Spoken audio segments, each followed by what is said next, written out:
Top quality और consistent performance के लिए सिर्फ सिल्वर पंप्स। टॉप क्वालिटी और कंसिस्टेंट परफॉर्मेंस के लिए सिर्फ सिल्वर पंप्स, नाम याद रखना।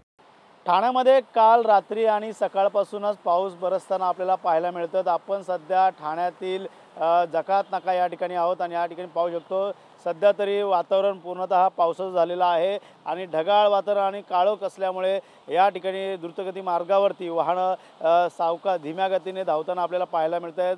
आणि आज रविवार असल्यामुळे सुट्टीचा दिवस देखील आहे आणि दुसरीकडे मध्य रेल्वे मेगा ब्लॉक देखील आहे, त्यामुळे रेल्वेवरती देखील कुठलाही आता सध्या तरी परिणाम जाणवत नाही। मात्र सध्या तरी ठाण्यामध्ये अनेक ठिकाणी रस्त्याची कामं हाती घेण्यात आली आणि त्यातच पाहायला गेलं तर या कामामुळे देखील काही प्रमाणात वाहनधारकांना अडथळा देखील निर्माण होत आहे। मात्र सध्या तरी ठाण्यात जो पाऊस बरसताना आपल्याला पाहायला मिळतो आहे, सखोल भागात सध्या तरी कालप्रमाणे पाणी देखील साचलेलं चित्र अद्याप तरी दिसून येत नाही। मात्र महानगरपालिका देखील अलर्ट मोडमध्ये आहे। ज्या ठिकाणी पाणी साचेल अशा ठिकाणी सक्षम पंपाची देखील व्यवस्था ठाणे महानगरपालिकेकडून करण्यात आलेली आहे। पाहायला गेलं तर ठाणे महानगरपालिकेने जूनच्या पहिले सर्वच कामं करून घ्यावी असं देखील निर्देश काढण्यात आले होते। त्यामुळे MMRD असेल, PWD असेल, MSRDCC असेल, या सर्वांची युद्धपातळीवरती जी कामं सुरू होती, मात्र अवकाळी पावसाचा देखील त्यांना फटका बसला होता। मात्र प्री मान्सून नंतर काही प्रमाणात पाऊस उघडल्याच्या नंतर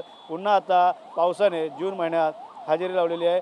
हवामान खात्याने सुचवलेल्या अंदाजानुसार ठाणे, कोकण, पालघर या भागामध्ये मुसळधार आणि अतिमुसळधार पाऊस पडण्याची शक्यता वर्तवली आहे। त्याप्रमाणे सध्या तरी ठाण्यामध्ये संततधार पावसाला सकाळपासूनच सुरुवात झालेली आहे आणि आज सुट्टीचा दिवस असल्यामुळे अनेक ठाणेकर असतील या ठिकाणी आता फिरायला देखील बाहेर पडताना आपल्याला पाहायला मिळत आहे। त्यामुळे नक्कीच सध्या या पावसामुळे पशुपक्षी यांना देखील मोठ्या प्रमाणात याचा फटका बसलेला आहे। त्यामुळे काही भागात कालमध्ये झाडं उन्मळून पडलेले चित्र देखील आपल्याला पाहायला मिळत होती। मात्र सध्या तरी कुठल्या प्रकारचं नुकसान नसलं झालं तरी मात्र मोठ्या प्रमाणात आता पावसाने या ठिकाणी हजेरी लावताना आपल्याला पाहायला मिळत आहे।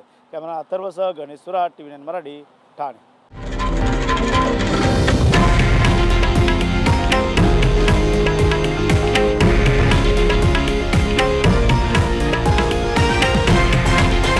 हे आहे देशातील नंबर 1 न्यूज नेटवर्क आणि आपण पाहत आहात TV9 मराठी, एकमेव।